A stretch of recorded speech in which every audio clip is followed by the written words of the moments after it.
Hi, this is Andrew. Thanks for joining me. This video is about installing Samba on a Linux system. So, previous video we created shares on a Windows server that could be accessed from a Windows client, and we were able to access the shares from this Windows 10 client.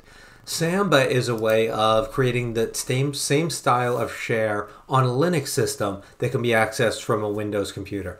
It can be accessed from Linux, from Mac, from anything that supports SMB, but we're going to create it on the Linux server, install it, configure it, and make it work so that we can access shares from the Windows computer right here. So first thing we need to do, we have a CentOS system that is logged in as root right now. So I'm going to start by installing Samba.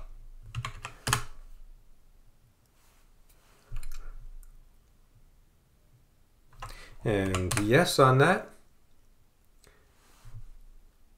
Now it's a fairly quick install, obviously, but we have a fair amount of configuration to do right now.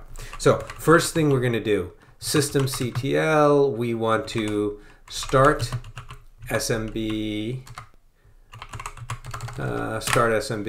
and we could do start SMB service, but start SMB, start NMB. Those are the two services for Samba. And we also want to enable them so they'll run next time, and enable SMB. So we have Samba running now, but obviously we haven't really done anything to configure it. No firewall on this system yet. So the next step is we're going to start creating all of the configuration. First thing we want to do is create a place to put stuff. Like I did on the Windows system, I created a share directory. In this case, I'm going to create a Samba directory. Then I'm also going to create a group called Samba share. And now I'm going to change the ownership of that directory I created to that group. So ch group Samba share, and Samba is the directory. So that is now created, and if I do ls-la on /, we can see the Samba directory is right here, and it is owned by root, and the group ownership is that Samba share that we just created. Samba uses accounts that are on this Linux system to log in, but it uses its own login mechanism, own login password. So we need to start by creating the account, and then we'll work on it after that. First thing we're going to do is user add. The -m says don't create the home directory. We're going to create it right here, and we're going to make the home directory Samba/Mary. Then we'll do a -s to say this is the shell we want to use, which is usr sbin no login, and this keeps anyone from logging into or it keeps the Mary account from logging onto this computer. We don't want Mary to log in, to sit at the desk, to log in to SSH. All we want Mary to do is to be able to access Samba. So then we'll do a -g, and we're going to say add Mary to the Samba share group. And then the last thing is to say what the account name is, and it's going to be Mary. So we've created the account. Now we need to create a directory for Mary. So we're going to do mkdir, and we want it in Samba, and we'll call it Mary. That's the directory that we said, this is Mary's home directory. We're actually going to create it right here. Now we need to set ownership on that directory so that it is, the Samba directory is owned by root and Samba share. We want this subdirectory to be owned by Mary and Samba share. So we're going to do chown and Mary Samba share, and then we want the directory Samba Mary.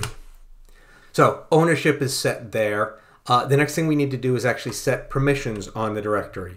So chmod is going to be 2770 Samba and Mary.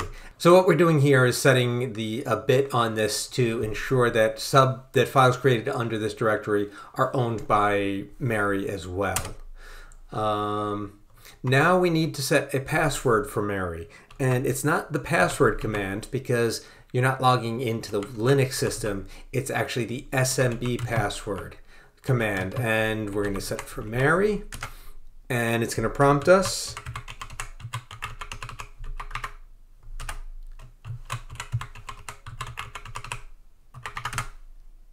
and I created the password correctly, which was a surprise. So next up it says, let's see, new SMB password, retype, and added user Mary. So Mary is just about ready to log in.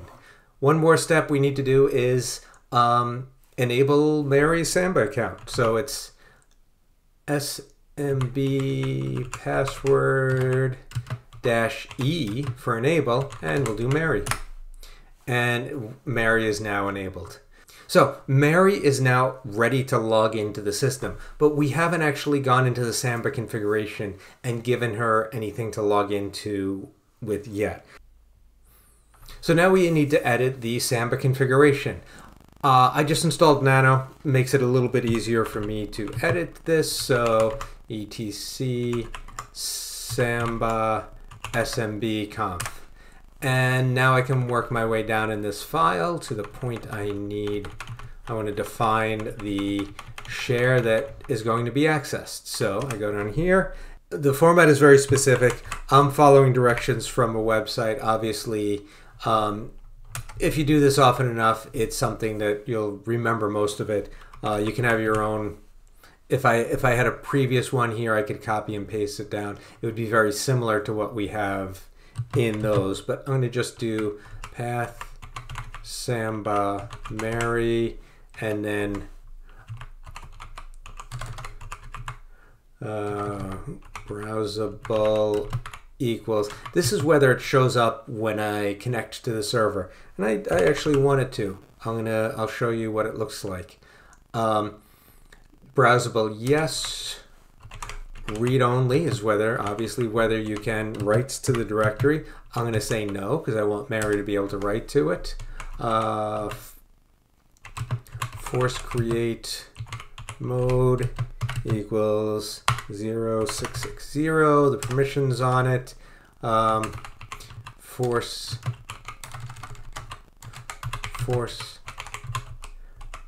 directory mode equals 2770. That's what we set earlier. And now I need to set valid users.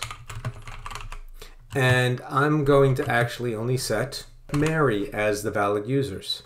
So now I can save and exit. I'm going to do Control X, yes, enter, and now restart the services. So system ctl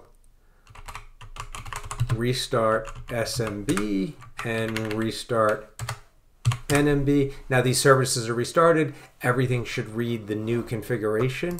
So if I go to my Windows system right now and I type in the IP address of my Linux, my CentOS system, I see the directory there, I see the share there, and I click on it and it doesn't let me in. And that's actually related to a very specific thing with Red Hat that we're not going to cover quite yet, but we'll get to later on, which is SE Linux. So for the purposes of what we're doing in this class, we're not going to actually fix the problem. We're going to actually disable SE Linux. So we do set and force 0, and just like the fact that we're not running a firewall right now, this is because we're kind of building up to things. So we are doing set and force 0, and that disables SE Linux. There are other things we could do to permanently disable it, but we're just going to do this for now. And now when I go back to the share, I can get in here and I can create files because I was given, when we set up the configuration, that was there. So this is a test. Now, if I had set it read-only, obviously that would be a different situation. When I go into the configuration for the directory, read-only is set to no. So that's saying, yes, I can change it. So if it were read-only, I would only be able to read it. It's not read-only, so I can actually make changes there. It is browsable, even if I spelled it wrong, apparently. Browsable. Control X, yes. So it let me in without putting a password, because I'm using the same password I have, same user account, same password as the Windows system. If I wanted to change that, I could delete the connection. Well, let's get back out of there. So all I'm doing is just deleting the connection to Mary. So I can go back here and I can set a different password. Password -a Mary, and I'm going to type in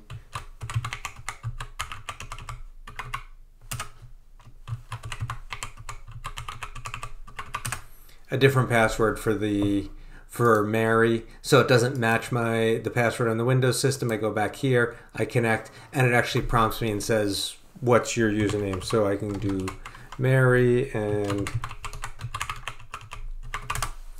and I type in the password I got, and now I'm connected and obviously able to do things in here. So by making the passwords match, that simplified the connection, but obviously that it kind of hides a little bit about what's happening. So it's almost better to set a different password so you can see where it prompts you, how it works. So that's all I have for you today. Thanks for watching.